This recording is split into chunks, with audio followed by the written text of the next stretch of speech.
Today's video addresses a question I'm asked frequently. When the language of the contract says very clearly that the contract terminates automatically and the earnest money is refunded to the buyer when a certain event does not take place, why can't the title company release the earnest money without requiring the seller to agree when that event doesn't happen?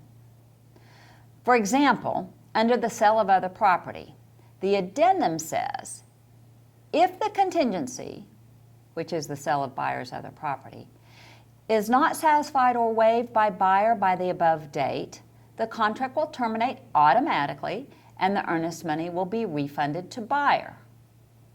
When that sale does not take place, why does the title company still need a release from the seller to refund the earnest money to the buyer? The answer: the title company owes a fiduciary duty to both parties. We must remain neutral. Whenever a reason exists for termination of a contract, if either party disagrees that that reason exists, the title company cannot rule otherwise. But you ask, in the case of a sale of other property, there is clear evidence that the property did not sell and the buyer did not receive the proceeds from that sale as of that date.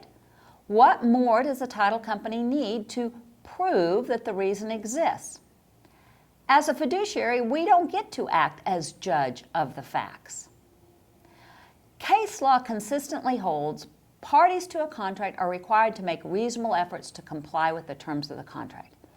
If a party does not make reasonable effort to comply, the courts can hold them in default. In the case of sale of other property, what if the buyer gets cold feet at the last minute and does not want to buy the house? Can he simply decide not to close on his sale so that the contingency is not satisfied? In that situation, yes, the sale did not take place, but only due to the fault of the buyer. Could the buyer be in default? If so, isn't the earnest money one of the remedies for buyer's default? If a reason exists for the buyer's right to terminate a contract, as the fiduciary for both parties, the title company is going to require the seller to agree to release that earnest money.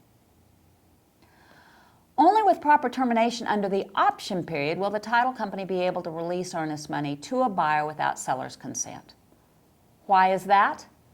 Because no reason has to exist for the buyer's right to terminate under the option.